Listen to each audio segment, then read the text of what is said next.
ده العيش اللي تاكل منه في الفطار وتفضل شبعان طول اليوم. ما هو عيش الحبة الكاملة الغني بالفايبرز والمعادن وجنين القمح، قطعة صغيرة منه تشبعك لساعات طويلة قوي، وكمان مش بترفع سكر الدم بسرعة. شايفين طراوة العيش وجماله؟ المعنى الحرفي للعيش الناجح، وهينجح معاكم كلكم من اول تجربة لاني عملته بأبسط واسهل طريقة. جربوا واحكموا انتوا بنفسكم. ما تنسوش بقى اللايك والشير والكومنت الحلو والاشتراك في القناة عشان ما يفوتكوش اي فيديو جديد. ويلا بينا على طريقة التحضير على طول. اول حاجه يا جماعه معايا ربع كوبايه من اللبن، هنزل عليها كده بخل واسيبهم على جنب كده شويه لغايه بس لما اللبن يفصل تمام، يبقى عامل زي اللبن الرايب. اللي عايز يستخدم زبادي بدل الحركه دي براحتكم. الدقيق اللي انا هستخدمه النهارده هو دقيق القمح الكامل بتاع شركه سنبله الفرات، هو او دقيق دوبيلا، الاتنين حلوين جدا. اللي تلاقيه متوفر قدامك في السوبر ماركت هاتيه على طول. الكميه اللي انا هستخدمها من الدقيق كوبايه ونص. طيب اكيد دلوقتي حد هيسالني ايه بدائل لدقيق القمح الكامل في الوصفه. في وصفتنا النهارده بنفس الطريقه والخطوات والمقادير، ما ينفعش بديل لدقيق القمح الكامل لو كنت عايزه العيش يطلع معاكي ناجح زي الوصفه كده. لكن اللي عايز بدائل اكيد في بدائل بس بطرق تانية وقدمتها معاكم قبل كده في القناه، زي مثلا عيش الطاسه بالعجينه السائله اللي عملته معاكم بمليون طريقه، في منها الخالي جلوتين وفي اللي بالجلوتين اللي هو الشوفان والشعير. كمان عملنا مع بعض عيش البرجر ده من غير اي نوع دقيق، وصفه تحفه لمرضى السكر وللكيتو دايت. فانا هسيب لكم تحت في صندوق الوصف تشكيله من انواع العيش كبديل لوصفه النهارده بالشوفان والشعير، وكمان الخالي جلوتين للكيتو دايت ولمرضى السكر. يلا بينا بقى. انا هستخدم كوبايه ونص من دقيق القمح الكامل، هضيف عليهم معلقه كبيره من الخميره الفوريه. خميره دريم دي انا عارفاها يعني مجرباها كتير وعارفه ان هي بتطلع ما شاء الله تحفه في المعجنات، مش محتاجه ان انا اعمل الاول اختبار للخميره ناجح ولا لا. لكن لو انت مش واثقه في الخميره اللي هتستخدميها طبعا اعملي اختبار الاول قبل ما تشتغلي في العجينه، علشان حرام بجد ان بعد العجن تلاقي العجينه ما بتخمرش وتترمى تبقى بايظه، حرام بجد. وكمان طبعا عشان تفاعل الخميره هضيف نص معلقه صغيره من العسل، نص معلقه كده صغيره من البيكنج باودر، لان دقيق القمح الكامل من انواع الدقيق التقيله اللي مليانه بالرده غير الدقيق الابيض يعني. طبعا رشه من الملح، بياض بيضه، هسيب الصفار بالشكل ده زي الفل كده. انا حطيت كل المقادير بتاعتي ولبست بقى الجلافز علشان نبدا نعجن. دلوقتي الخطوه بتاعت اللبن بعد ما تحول للبن رايب، يلا بينا بقى نقلب كل حاجه في بعضها. عندك عجان حطي فيه العجينه تتعجن لمده مثلا 3 دقايق 5 دقايق، هتاخدي نتيجه رهيبه بجد. عيش قطني كده وفلافي جدا وطري يجنن. ما عندكيش عجان اعملي زي ما بعمل انا، ما بعجنش، مجرد بقلب الحاجات في بعضها لغايه لما اوصل لقوام عجينه طري في تلزيقه.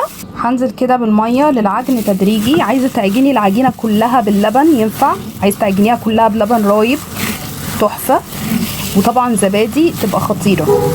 طبعا انا بكتب لكم على الشاشه يا جماعه المقادير اللي انا استخدمتها بالظبط. العجينه فعلا خلاص ابتدت تشكل القوام اللي انا عايزاه اهو. شايفين كده العجينه معايا عامله ازاي، طريه وفيها تلزيقه واضحه جدا. دلوقتي بقى عايزين معلقه من زيت الزيتون او زبده او سمنه مذوبه مفيش مشكله، نجمع بقى بيها العجينه. غطيها بقى وسيبيها تخمر في مكان دافي لغايه لما يتضاعف حجمها براحتها خالص. طبعا احنا في الحر دلوقتي نص ساعه وبتلاقي العجين خمر.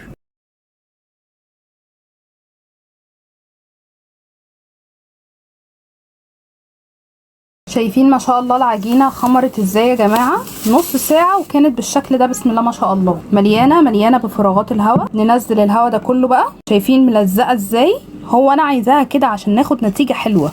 طبعا بتدهني ايدك مسحه زيت قبل ما تبتدي تشكل. يلا بينا. هبدا اشكل كده العيش. هاخد قطعه من العجينه اعملها كده شكل دايره متناسق بس عشان هي خلاص هتخمر على الشكل ده. فاكرين صفار البيضه اللي كنا سايبينه لدهن الوش؟ هحط عليه رشه من الفانيليا، رشه بسيطه بس، وكمان خل. ووزعي بقى اي بذور من فوق الوش انت حباها. ممكن احط كمان كده رشه من السمسم.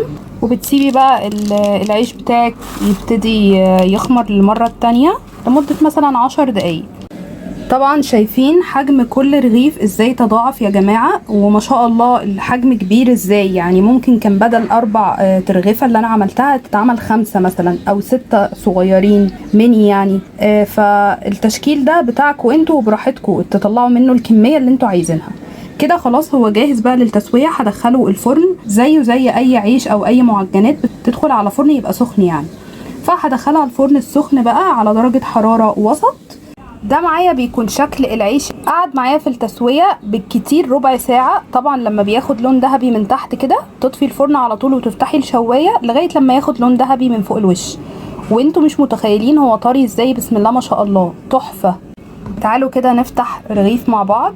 بصوا جمال العيش، شايفين مستوي تحفه ازاي وطري جدا، بجد طري قوي. بالنسبه للسعرات الحراريه لو شكلتوا العيش على 6 رغيفه يعني يبقى الرغيف ميني شويه عن اللي انا عاملاه، هو ده الصح طبعا. الرغيف الواحد هتوصل سعراته ل 120 سعر حراري، سعرات تحفه بجد. تاكليه كده في الوجبه جنب بروتين كويس وخضار، واشربي قبليه كوبايتين من الميه وانتي بنفسك شوفي هيشبعك لكام ساعه، وارجعي قولي لي بجد. جربوا واحكموا انتوا بنفسكم. في نهاية الفيديو خليني أفكركم بمجموعة من الوصفات اللي عملناها مع بعض في القناة باستخدام دقيق القمح الكامل. أول وصفة وهي كيك هش وإسفنجي من غير سكر ومن غير أي مادة دهنية ولا زيت ولا زبدة ولا سمنة، سعراته قليلة مش عالية خالص، بجد وصفة تحفة لكل اللي هيجربها، متأكدة إنها هتعجبكم جدا. وسبق وعملت الوصفة دي قبل كده بدقيق الشوفان وبدقيق الشعير، وفي كل مرة بتطلع أحلى من المرة اللي قبليها بجد. تاني وصفة معايا وهو العيش المنفوخ على الطاسة من غير خميرة ومن غير بيض ولا منتجات ألبان. أهم حاجة بالنسبة لي علشان نجاح الوصفة معاكم من أول تجربة إن انتوا تتفرجوا على كل التكات والتفاصيل اللي بشرحها في الفيديو. لو عملتيها صح صدقيني هتاكلي أحلى عيش صحي من إيدك انتي اللي عاملاه.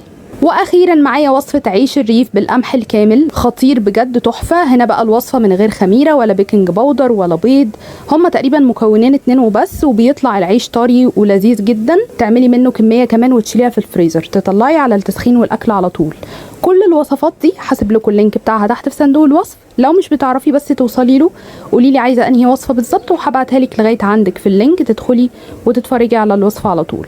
واشوفكم مع فيديو جديد، مع الف سلامه.